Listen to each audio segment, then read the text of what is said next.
Katika kizazi chenye kelele nyingi, sauti ya maono haipotei. Hapa tunaenzi, tunaadhimisha, tunasherehekea. Tunapiga makofi kwa ajili ya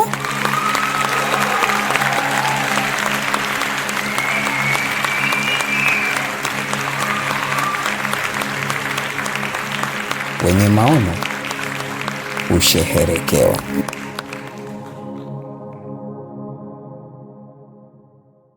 Hello watazamaji wetu wa Sonship Spirit TV. Karibu sana siku hii nyingine, mara nyingine. Asante kwa kuwa nasi katika kipindi kilichopita ambapo tulikuwa na wana wa Mungu katika kipindi chetu hiki cha wenye maono husherehekewa kutoka familia ya God Express. Karibu tena mara nyingine katika kipindi chetu hiki ili tujue nini tumekuandalia na nani tupo naye siku ya leo. Basi endelea kukaa hapo hapo, uendelee kututazama mwanzo mpaka mwisho. Shalom, shalom. Okay, kama nilivyokukaribisha mtazamaji wetu wa Sonship Spirit TV, kipindi ni wenye maono husherehekewa, jukwaa lako na mahali pako pa kuendelea kutazama utimilifu wa neno la Bwana ambalo lilisema katikati ya taifa la pete ya muhuri mwaka 2023 juu ya uchumi wa ufalme wa Mungu hapa duniani, namna ambavyo wana wa Mungu wametembea nalo tangu neno hilo lipo tamkwa mwaka 2023. Na leo hii hapa studio za Sonship Spirit TV tunaye mgeni. Ni nani basi? Nikukaribishe aweze kujitambulisha yeye mwenyewe. Karibu sana mgeni. Asante. Unaitwa nani? Watazamaji wangu wanatamani kufahamu wewe ni nani, umetokea wapi na umekuja na kitu gani. Karibu. Ninaitwa Jenita Diwas Mchumbat, ni mkurugenzi na mwanzilishi wa taasisi ya Jumba la Malisho na ninatokea Goba, Dar es Salaam. Okay. Asante mkurugenzi kwa kujitambulisha. Kila mmoja amefurahi kusikia utambulisho wako. Unafahamu nini kuhusu jukwaa la wenye maono husherekea? Kuhusu jukwaa la wenye maono husherekea, kwanza ninafahamu nalo sababu na mimi ni mmoja ya hawa watu ambao husherekea, na jukwaa hili huwa linafanyika kila mwaka tarehe 8 mwezi wa 8 ambapo tunasherekea maono, mawazo, vipawa na vitu mbalimbali ambavyo Mungu Baba amewekeza ndani ya watu wake kwa ajili ya kufunua utajiri wake duniani kote. Wow. Hivyo ndivyo ninavyofahamu kuhusu jukwaa hili. Asante sana kwa kutufahamu mkurugenzi. Basi na sisi siku ya leo tumekuja hapa kama ambavyo Baba anasherehekea utajiri wake katikati ya taifa la pete ya muhuri. Nawe ni mmoja wao wenye maono ambao Baba anawasherehekea. Na tunatamani sana, tulitamani kwa muda mrefu na sasa tumeweza kufikia ili na sisi tuweze kupata viwili vitatu kutoka kwa Baba ambao amekufunulia katika taasisi yako. Amina.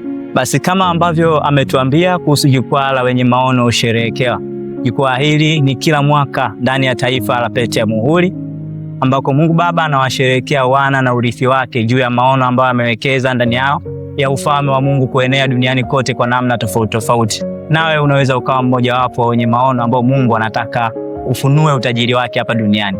Usikose, endelea kukaa pamoja nasi, endelea kututazama. Pengine na wewe unaweza ukapokea maono ya Mungu kupitia kipindi hiki siku ya leo. Basi moja kwa moja niendelee kwa mkurugenzi, nirudi kwako. Kimtazama mkurugenzi siku ya leo ninaona amebeba kitu mikononi mwake. Mkurugenzi, hiyo ni nini? Hiyo ni jarida la Jumba la Malisho ambapo ndani yake tuna historia ya taasisi, tuna nini ambacho tunafanya kama taasisi, malengo na mikakati. Kwa kupitia jarida hili tutakutana na vitu vyote vinavyohusu taasisi yetu. Tangu mwanzo, mawazo yalikuwaje mpaka yakawa taasisi, patikanaji wa jina, nini ambacho kilitokea baada ya kupokea wazo mpaka sasa hivi tunafanya nini. Hili jarida limeelezea. Wow. Asante sana kwa kupata majibu haya. Unaweza kutuelezea kwa ufupi ni nini hasa exact content iliyopo humu ndani kwa kifupi kama ambavyo umetuonesha hapa? Hii ni jarida la Jumba la Malisho. Hilo kianza na jina kwanza limependeza sana jarida. Naamini kila mmoja akilitazama hivi anavutiwa hata kutaka kulisoma zaidi na kutaka kujua nini ambacho kipo ndani yake. Unaweza ukatuambia kwa kifupi kama ambavyo umetuelezea kwamba humu ndani yake kuna mipango, kuna historia, kuna kila kitu. Unaweza ukatuelezea kwa ufupi kabisa jambo hili lilikuwaje kuwaje mpaka kuwezekana kufikia hapa leo tuna jarida? Kwanza tunapoona hili jarida, huu ni utimilifu wa kile ambacho tangu mwanzo mimi kama mkurugenzi nilichokipokea. Kwanza kwa kufikiria, kutafakari, lakini kupata nini ambacho ninaweza kufanya, ama ni kitu gani ambacho Mungu ameweka ndani yangu.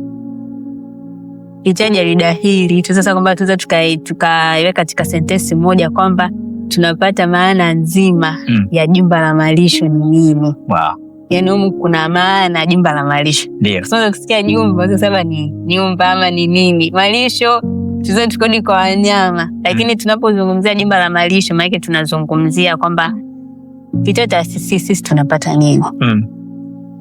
Na humu tutakutana na historia za watoto. Tutakutana na mkurugenzi mwenyewe anasemaje kuhusiana na taasisi yake. Lakini je, watu ambao wako naye tangu mwanzo wanaizungumziaje taasisi? Kwa hili jarida limebeba maana ya taasisi. Tunaweza tukapata hiyo maana ya taasisi kama ambavyo jarida limeeleza. Ninaweza nikaizungumzia katika historia kidogo ya taasisi. Mpaka sasa hivi tunasema tuna taasisi ya jumba la malisho. Sokea katika mapokeo ya wazo. Ilianza kama wazo, sio taasisi, ilikuwa ni wazo ambalo tulipokea mwaka 2022 tarehe 25 mwezi wa 9. Inawezekana ukasema ilikuwaje? Inawezekana ndio swali ambalo lilikuwa linafanyika. Ilikuwaje? Ilipokeaje? Tangu nilikuwa natamani siku moja niwe mtu fulani ambaye ndo anasaidia watoto na wamama wasiokuwa na, niseme kwamba wamama ambao hawana uwezo wa kujitegemea, wenye uhitaji. Ndio. Lakini unapozidi kukua na ufahamu unapozidi kukuingia, vitu huwa vinabadilika. Mapokeo yanakuwa mengine. Watu wanaweza kusema kwamba kila ambacho unakuwa na kitafakari kinaboreka zaidi ya vile ambavyo ulikuwa unafikiria. Na ndipo tulipopata wazo la watoto. Sasa tulikuwa tunasema kwamba tutakuwa tukihudumia watoto wengi. Lakini unapokutana na watu ambao tunasema ni watu sahihi, watu ambao wataweza kukusaidia kubeba lile wazo, kulikuza likawa wazo kamili, kama ambavyo tunakuona hapa mtangazaji, ndivyo ilivyokuwa kwenye mawazo yangu. Baada ya hapo ndipo tupata wazo kamili kutoka kwa watu ambao tunakuwa nao sasa, kwamba sasa kwa nini usifanye hivi, kwa nini usiwe na huduma ambayo iko specific kwamba una watoto kadhaa. Na hapo ndipo ulikopo mwanzo wa kupokea sasa wazo kamili. Na kwa neema ya Mungu ili watu nipata kanisani. Na nikuhakikishie duniani kote kwa watoto ambao wamefanikiwa mawazo yote ambayo wanayo. Ndio. Mtu akukaa tu akapata tu shwa.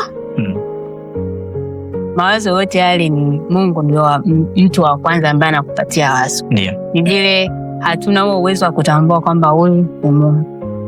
Na ndio maana hata unapoanza kulifanya wazo, mtu wa kwanza kumshirikisha ni Mungu. Ndio.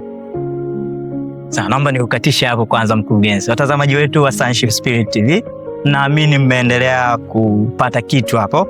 Na mkurugenzi ameweka jambo moja la msingi sana. Amesema kwamba mawazo yote ya ukuu na mazuri duniani yalianza na Mungu. Hakuna wazo lolote ambalo limeleta utofauti na ubora mkuu katika taifa au mataifa yote duniani kama alijaanza na Mungu. Shika hiyo wakati bado mimi ninaendelea kumuuliza maswali kadhaa mkurugenzi kutoka katika historia fupi mpaka hapo ambako ameweza kutufikisha.